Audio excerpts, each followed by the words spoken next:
There are moments in a long and painful investigation where the ground shifts, where something surfaces that reframes everything that came before it and forces the people who have been watching this case to stop and recalibrate. This is one of those moments. And before we go any further, it is important to be precise about what is being reported, what has been confirmed, and what remains unverified. Because in a case like this one, the difference between those categories matters enormously. What we can tell you is that new details have emerged in the Nancy Guthrie investigation that have reignited both public attention and investigative energy in ways that the case has not seen in months. Details that raise questions the official narrative has not addressed. Details that, when placed alongside everything that has already been documented, paint a picture that is more complicated and more urgent than anything that has been said publicly up to this point. If you have been following this case and you need a channel that brings you the full story without cutting corners, subscribe to Brian Case Records right now and turn on your notifications. We cover what matters, sourced carefully, told completely. Now let us establish exactly where this investigation stood before these new details emerged, because context is everything in a case this layered.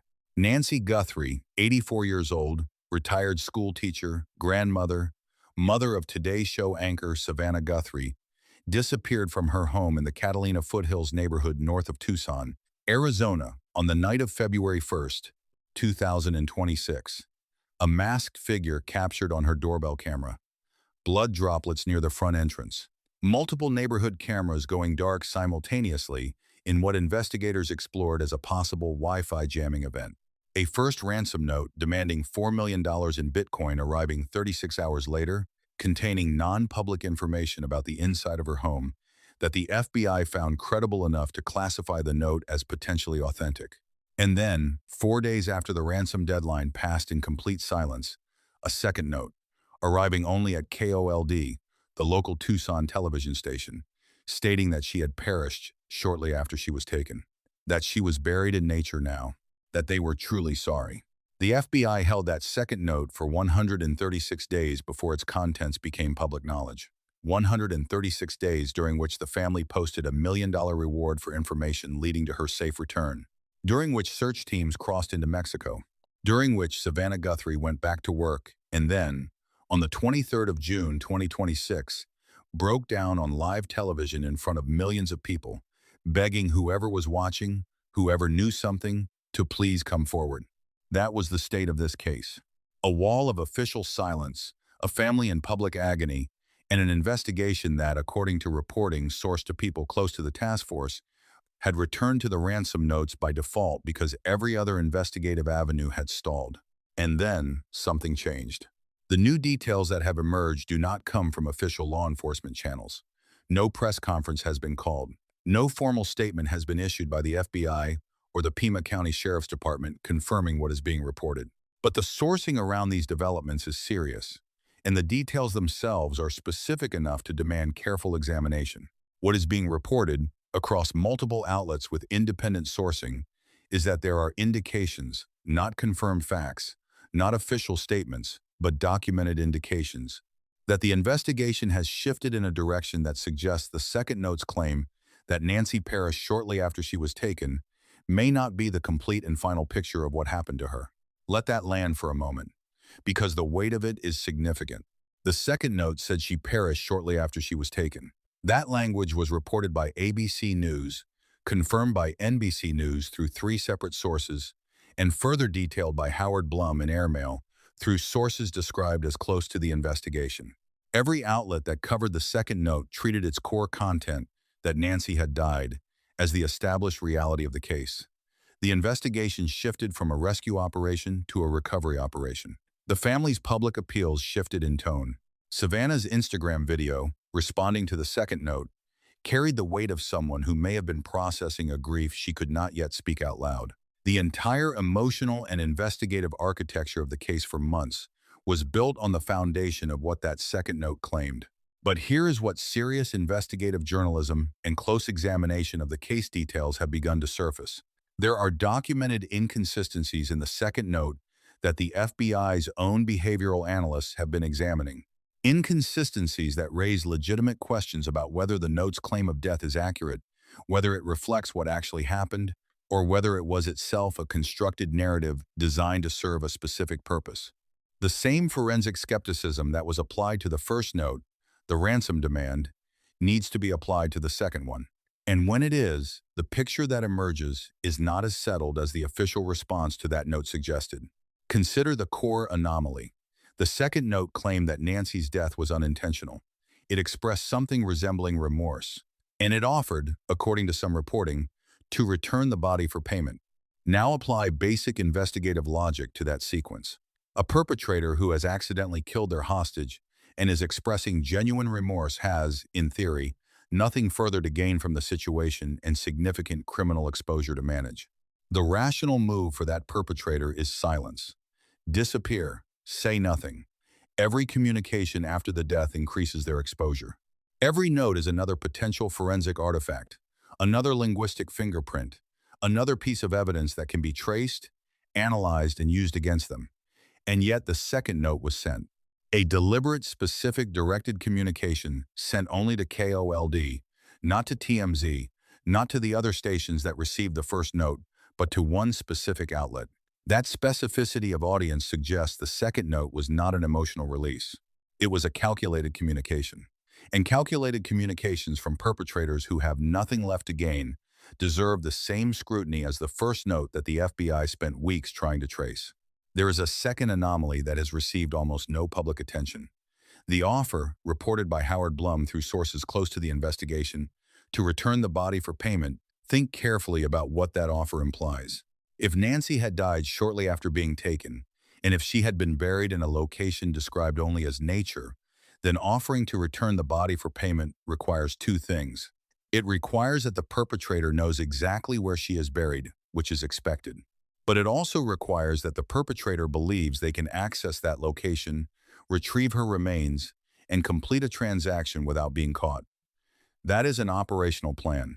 That is not the behavior of someone who is in a state of remorse and simply trying to give a family closure.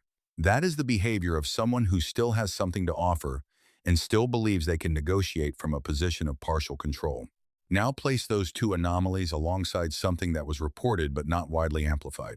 Retired FBI agent Steve Moore, who has been publicly analyzing this case and speaking to investigators with knowledge of it, stated clearly that he remains skeptical about the authenticity of all the notes.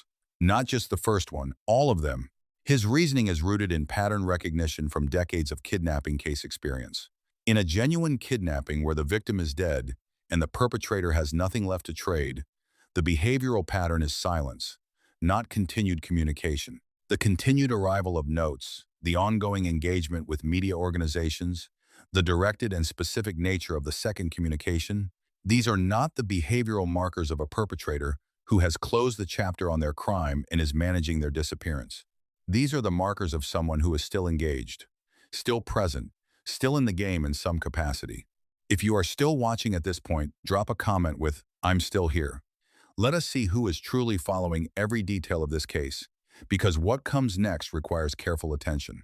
The question that these anomalies collectively raise is one that the official investigation has not addressed publicly. Is it possible that the second note, like the first, was a constructed narrative designed to redirect the investigation? The first note created the fiction of a professional kidnapping for ransom and sent law enforcement chasing a financial transaction that never materialized. If the second note created the fiction of a death and burial, it would produce an equally powerful investigative redirect. It would shift resources from a rescue operation to a recovery operation. It would change the legal framework of the case from kidnapping to homicide. It would alter the family's behavior, their public appeals, their willingness to negotiate, and their emotional state in ways that could benefit a perpetrator who still had Nancy and was running out of time to manage the situation. This is not a claim that Nancy Guthrie is alive. The documented evidence does not establish that with certainty, and responsible examination of this case requires absolute clarity about that boundary. What the documented anomalies in the second note establish is that the claim of death in that note deserves the same forensic skepticism that was applied to every other claim in this investigation. The FBI classified the first note as potentially credible based on two specific pieces of non-public information it contained. The second note has not been subjected to the same level of public forensic scrutiny and the behavioral anomalies embedded in it, the remorse, the payment offer, the directed audience, the continued engagement pattern raise legitimate questions about whether its central claim is accurate. The new details that have been emerging around this case in recent weeks have added layers to this question that did not exist before. Sources familiar with the investigation have indicated that search activity in certain areas has intensified in ways that suggest investigators are not operating solely on the assumption that recovery, rather than rescue, is the goal. The nature of that search activity, its geographic focus, and its operational intensity reflects a level of continued possibility that is inconsistent with an investigation that has fully accepted the second note's narrative. Search teams do not deploy at that level of resource intensity for a case they have closed in their minds. They deploy at that level when they believe there is something to find that has not yet been found, and when the window for finding it may still be open. The family's continued public engagement with the case also carries information.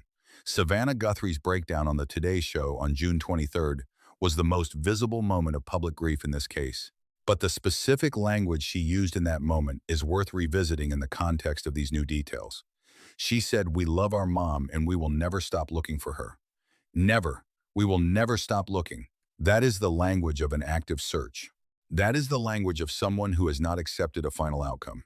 And while grief can produce that kind of language even in the face of known death, the sustained, active, resource-intensive framing of the family's continued engagement suggests something more than the processing of a loss that has been privately confirmed.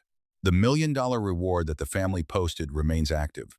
Active rewards in cases where the victim is confirmed deceased are typically reframed around information leading to the identification and arrest of the perpetrator. The Guthrie family reward is structured around information leading to Nancy's safe return. That framing is deliberate. Families in these situations are advised by investigators and legal counsel on the precise language of reward postings, because the language matters both legally and operationally. A reward framed around safe return is not the language of a family that has privately accepted their mother is gone. It is the language of a family that has been advised or that believes, based on available information, that the situation is not yet fully resolved. None of this constitutes confirmation that Nancy Guthrie is alive. The documented facts of this case, the blood trail at the front entrance, the second note's claim of death, the absence of any verified proof of life since the night of February 1st, all of that remains part of the evidentiary record. What the new details and the documented anomalies establish is that this case is not as settled as the official narrative around the second note suggested. The second note may be the most important forensic document in this investigation, not because of what it claims, but because of the questions its behavioral and linguistic fingerprints raise about who wrote it and why. The investigation is still open. The search is still active. The family has not stopped looking, and the FBI, for all the documented fractures in the early coordination of this case, has not closed the file. In a case built around notes that may or may not reflect reality, around a perpetrator who has demonstrated a willingness to construct narratives designed to redirect investigation, and around a victim whose selection was too specific and too personal to be explained by financial motive alone, every claim requires continued scrutiny, including the claim that she is gone. What we know is that Nancy Guthrie was taken from her home on the night of the 1st of February 2026. What we know is that the investigation has been marked by documented failures in coordination, documented tunnel vision in its earliest critical hours, and a second note whose behavioral anomalies have not been fully examined in public. What we know is that the case remains open, the reward remains active, and the family has not stopped. And what the new details that have emerged suggest is that the story of what happened to Nancy Guthrie has not yet reached its final chapter. Whoever took her knew her world well enough to navigate it in the dark. They knew what door to come through and what she wore when the day was done. They constructed two separate narrative documents designed to direct the investigation away from the truth. And somewhere in the gap between what those notes claim and what the forensic and behavioral evidence actually shows, the truth about Nancy Guthrie is still waiting to be found. We are going to keep following this.